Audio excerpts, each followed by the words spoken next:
Welcome back. With school officially back in session, organizations are providing helpful tips to assist parents in transitioning their families. Laura Kinsell, professional organizer and CEO of Urban Organyze, is joining me to discuss effective ways for families and college students to prepare for classes. Laura, thank you so much for joining me. Thank you for having me. Now, can you tell me about your organization, Urban Organyze? Of course. Urban Organyze is a professional home organizing company based in the heart of New York City.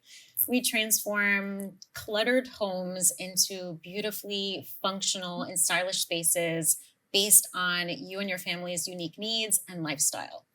I founded my company in 2015 with this real mission to empower professional working women juggling, the most, their kids, their careers, their homes, and really to help them regain clarity and control through organizing to keep everything afloat. Now, you mentioned it's New York City, which I'm imagining that's where the name Urban Organyze came from. Mhm. And I just know, like, living in New York, being organized is not the easiest thing since we have such small spaces and a lot of family members and a lot to have in these small spaces. So can you just explain, like what that experience is like helping other New Yorkers organize their space? Sure. Living in New York is a big blessing. I'm raising my daughter in New York. I'm a born and bred New Yorker, but space is really at a premium and the walls can really feel like they're coming in fast on you. And I think when you're living in a home and you're living in a shared space, it's really important to define that your home is more than just a place to store your stuff. It's your sanctuary. It's where you and your family relax. And there are key things to do, including creating these personalized organizational systems so that everyone can enjoy what it is they love and also keep a very tidy home. Now, you mentioned that it started in 2015, but what actually inspired you, or like what was the moment that you knew this was like a step you wanted to take? Sure. Well, organizing has always been a part of my life. I was definitely that child that organized soup cans in my mom's kitchen, and I did these things for fun, which may or may not be something that people understand, but it was really my way to feel more in control in an environment that oftentimes felt chaotic. It was my own form of self-care. And so I didn't know I was going to be a professional organizer. In fact, I had a decade-long career in the arts as a Broadway performer and intermittently in that time worked as a nanny. And really what I found was the common denominator with all these families was they were overwhelmed by stuff. And I felt this guttural need to help them transform their space because really clutter wasn't just about the physical items in their home. It was manifesting in everything. It was reverberating in their careers, had a negative relationship with their work and their relationships. And that is sort of where I decided, this is something I can do to really help people and to change their lives. Now, I want to kind of talk about school and how that kind of fits into it. Now, of course, when we think school, of course you want to be organized, but how did you realize like these two things actually should be combined together and how it's kind of a family effort? Yeah. So, school is a very structured environment. And really, in order to keep things running smoothly, it's all about consistency and routine and having things so that your brain isn't having to remember all of the moving parts. The number one way to do this, especially with a family, is keeping a family calendar.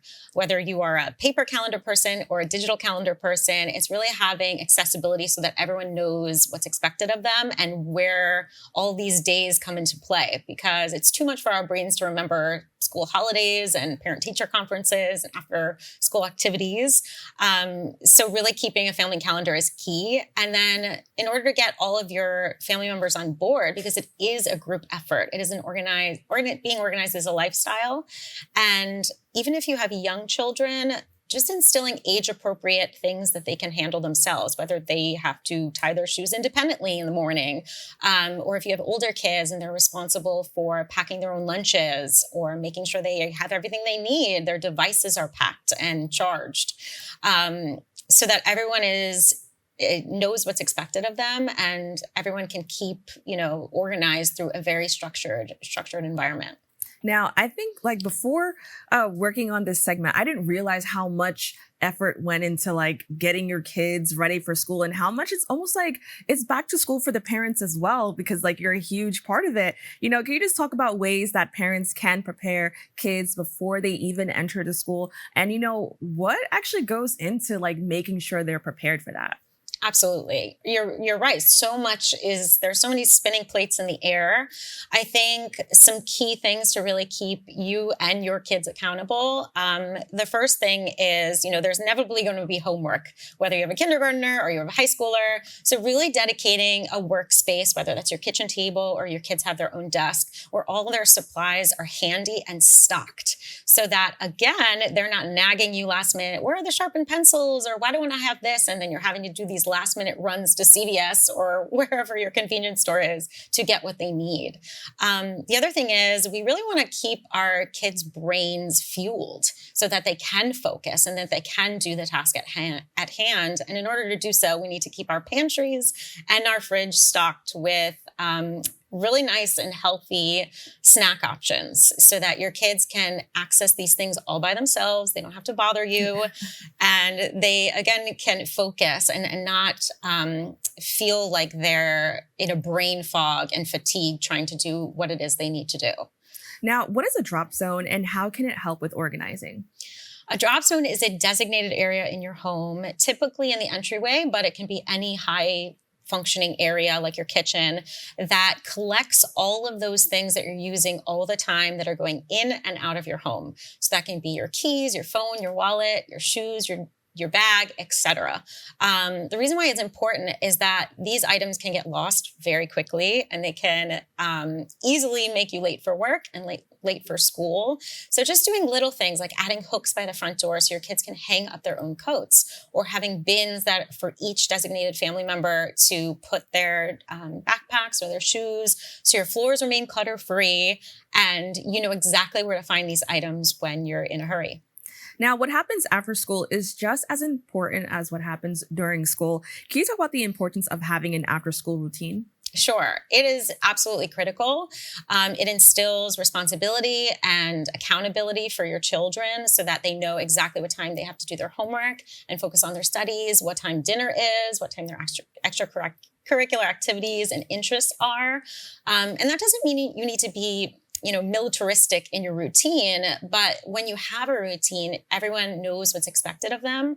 And it really avoids arguments when your kids are like, I don't want to do this or I don't want to do that. They know that certain things happen at a certain time. And more importantly, it carves more time for relaxation and self-care because our kids are so overscheduled and overworked these days. It's really important that we maintain a schedule in order to decompress from the day.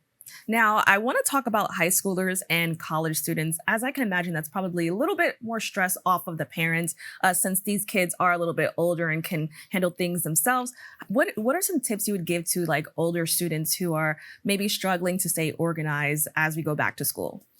Yeah, so time management is huge. And I think for high schoolers and college students, especially, it's all about task prioritization. You can have 400 things that you have to do in your day. And in order to keep all of those bigger blocks done, really looking at in totality what you have to complete and breaking those down into like manageable micro bite-sized tasks so that you are not totally fatigued and overwhelmed and it doesn't lead to burnout. You know exactly where you can carve out time for not only your academic success, but your personal success is in growing into becoming young professional adults. Now, as students become older, stress becomes more of an obstacle. How can being organized help with this? Or, could stress make it more challenging to be organized? Yeah, so there's so much research out there showing the direct link with clutter to stress, clutter to anxiety, depression, overwhelm. And really living an organized life is a key way to relieve stress in your life. Because as much as I'd like to say that, I can eradicate stress for you, it's an inevitable part of life. And we really want to just make it manageable so that it doesn't become chronic. So being organized really can help you in all aspects of your life. It can help you with better sleep patterns. It can help you in your relationships, in your work. it really just keeps everything calm and easy. Now, how can people overcome falling off and possibly going back to their old ways? Because staying organized, you feel so motivated, but then sometimes something happens and you go back to your old ways. So what can we do to avoid that? Yeah. So it's a question I get a lot. And I think really like having that positive mindset about what you want your home to be for you. How is it serving you and not the other way around, so that you can create more time and energy for the things that you love, so that when you're going through and deciding what to get rid of, you have that frame of mind of, is this supporting my life? Is this supporting my values and, what I'm interested in, instead of this former version of myself? And there are certain things you can do. Certainly there's what we call a 1 in, 1 out rule, so that when you get something new, you let go of something else. It really does keep the volume in check, so that you're respecting your home's limits, no matter how much square footage you have. And really just keeps organizing a daily practice, because it's a habit shift in your daily habits, to keep you, more ease and more happy throughout your life. Now, what do you do to help motivate people to actually take that first step? I know for me, sometimes I wait till I get angry. I'm like, I can't, that which is not good. So what do you do to motivate people before they get to that point? Yeah, I think that we bite off more than we can chew sometimes. And in order to do that, we really need to, manage our own expectations. I hear people say, oh, I'll just tackle my basement or whatever in a day or this weekend. And we forget that we have kids and a job and our own lives. So I like to say to start really small, and sometimes even setting a 15 to 20 minute timer really does help, so that you can remain focused on the task at hand. And you'd be so surprised to see what you can accomplish in such a short amount of time. And it really is contagious. And slowly but surely, you'll make your way to a home that is functioning perfectly, or, as perfectly as you Right. can. And that feels good for you and your family. Well, Laura, I want to thank you so much for joining us and having this conversation. Thank you so much for having me. If you would like to learn more about organization tips, whether for the school year or just your average household needs, please go to Laura's website at www.urbanorganize.com. We'll be back with more Open right after this.